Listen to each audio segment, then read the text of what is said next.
मित्रांनो, तुम्हाला सुद्धा जर ग्रामीण पशुधन उद्योजकता योजना या योजनेअंतर्गत जर अर्ज करायचा असेल तर त्यासाठी तुम्हाला आता काही दिवसाची वाट पाहावी लागणार आहे, कारण लवकरच हे पोर्टल चालू होणार आहे. पण त्या अगोदर तुम्हाला त्यासाठी काय काय कागदपत्रे लागतील हे कागदपत्रे तयार करून ठेवणं गरजेचं आहे. ते कागदपत्रे कोणते कोणते आहेत हेच आपण या व्हिडिओमध्ये बघणार आहोत. तर त्यासाठी व्हिडिओला पूर्ण पहा.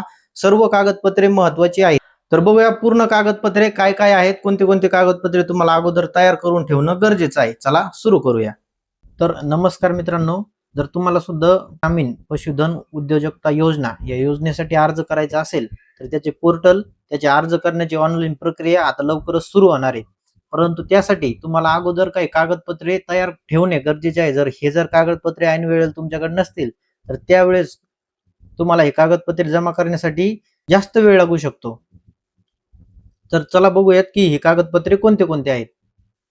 सर्वात अगोदर पहिलं म्हणजे तुम्हाला आधार कार्ड लागणार आहे आणि आधार कार्डशी असलेला लिंक असलेला मोबाईल नंबर तो सुद्धा तुमच्याकडे असणं गरजेचं आहे आणि त्याला रिचार्ज असणं गरजेचं आहे, फक्त मोबाईल असणं गरजेचं नाही. त्यानंतर दुसरं आहे मतदान कार्ड. मतदान कार्डची PDF फाईल तुम्ही तुमच्या मोबाईलमध्ये सेव्ह करून ठेवा. त्यानंतर तिसरं म्हणजे राशन कार्ड. राशन कार्डची दोन्ही साईट एका जागेवर स्कॅन करून घ्या किंवा मग राशन कार्ड डाउनलोड करून घ्या RCMSच्या वेबसाईटवरून. चौथं आहे बँक पासबुक. बँक पासबुक हे राष्ट्रीयकृत बँकेचंच पाहिजे. जर बँक पासबुक तुमच्याकडं पतसंस्थाचे असेल तर ते चालणार नाही.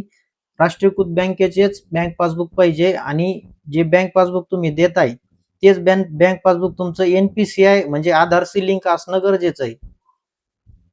त्यानंतर तुमचं 5वं डॉक्युमेंट येईल महा-ID ही सर्वात गरजेची प्रोसेस आहे. जोपर्यंत तुमच्याकडे महा-ID नसणार तोपर्यंत तुम्ही या योजनेसाठी अर्ज करू शकत नाही. हे अर्ज आता महा-ID वरच केले जाणार आहेत. त्यानंतर तुमच्याकडं जे असणं गरजेचं 6 नंबरचं डॉक्युमेंट ते म्हणजे फार्मर ID. फार्मर ID तुम्ही जर आतापर्यंत काढलं नसेल तर आताच फार्मर ID जनरेट करून घ्या. फार्मर ID शिवाय तुम्ही तुमची पुढची प्रोसेस करू शकणार नाही. त्यानंतर 7वं डॉक्युमेंट आहे तुमचं रहिवासी प्रमाणपत्र. परंतु रहिवासी प्रमाणपत्र स्वयंघोषित किंवा ग्रामपंचायतचे चालणार नाही. रहिवासी प्रमाणपत्र हे तुम्हाला तहसीलदार साहेबांनी दिलेच लागेल, म्हणजे तहसीलचेच रहिवासी प्रमाणपत्र तुमच्याकडे असणं गरजेचं आहे. 8वं आहे 7/12. आता याबाबत अजून पुष्टी आलेली नाही, म्हणजे समजा 7/12 लागू शकतो किंवा फार्मर ID आपण अगोदरच दिलेला आहे त्यामुळे 7/12 स्किप सुद्धा होऊ शकतो. परंतु तुमच्याकडे ठेवा, जर मागितला तर आपण देऊ शकतो. त्यानंतर पुढचं 9 नंबरचं डॉक्युमेंट आहे भूमिहीन प्रमाणपत्र. जर तुमच्या नावावर शेतजमीन नसेल तर तुम्हाला भूमिहीन प्रमाणपत्र द्यावं लागणार आहे. आणि जर भूमिहीन प्रमाणपत्र जोडत असाल तर त्यापुढे 10 नंबरचं डॉक्युमेंट म्हणजे 5 वर्षाचा भाडे करारनामा हे तुम्हाला द्यावं लागेल. जेव्हा तुम्ही दुसऱ्याच्या जागेवरती तुमचा व्यवसाय चालवताय त्यावेळेस तुम्हाला 5 वर्षाचा भाडे करारनामा त्या व्यक्तीसोबत करून ते अपलोड करावे लागेल. कधी जर तुम्ही भूमिहीन प्रमाणपत्र जोडलं असेल तरच. त्यानंतर तुमचं आहे दुग्ध व्यवसाय प्रशिक्षण प्रमाणपत्र. हे असणं गरजेचं आहे. या प्रमाणपत्रावरती तुमचे पुढचे जे काय लोन अमाऊंट वगैरे जे काय येणार आहे तुम्हाला ते याच प्रमाणपत्रावरती निर्भर राहणार आहे. पासपोर्ट साईजचे फोटो तुमच्याकडे असणे गरजेचं आहे, जे की 12 नंबरचे आपले डॉक्युमेंट आहे. 13 नंबरचं डॉक्युमेंट आहे आपलं आपत्तीबाबत स्वयं घोषणापत्र. म्हणजे तुमचे किती आपत्ती आहेत त्याबाबत तुम्हाला एक स्वयं घोषणापत्र लिहून द्यायचं आहे, जे तुम्हाला गुगलवरती मिळेल. 14 नंबरचं डॉक्युमेंट आहे आपलं यापूर्वी लाभ न घेतल्याचे प्रमाणपत्र. हे सुद्धा तुम्हाला यासोबत जोडून द्यावं लागणार आहे. ते तुम्ही स्वयंघोषित सुद्धा करू शकता. त्याचा जो फॉर्मॅट आहे तो तुम्हाला गुगलवरती मिळेल किंवा तर मी या व्हिडिओच्या डिस्क्रिप्शन मध्ये हे जे पण प्रमाणपत्र जे स्वयंघोषित तुम्हाला करता येतात ते सर्व तुम्हाला डिस्क्रिप्शन मध्ये देईल.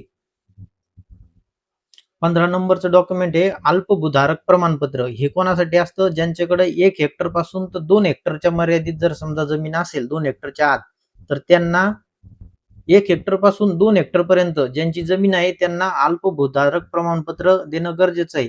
आणि ज्यांची जमीन 1 हेक्टर पेक्षा कमी आहे, हे बघा 16 नंबरचं डॉक्युमेंट अत्यल्पभूधारक प्रमाणपत्र. ज्यांची जमीन 1 हेक्टर पेक्षाही कमी आहे त्यांना हे अत्यल्पभूधारक प्रमाणपत्र देणं गरजेचं आहे.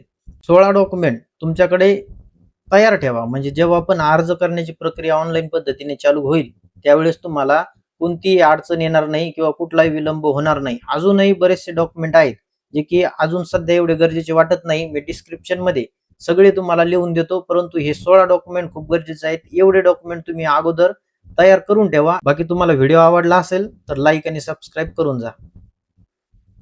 धन्यवाद.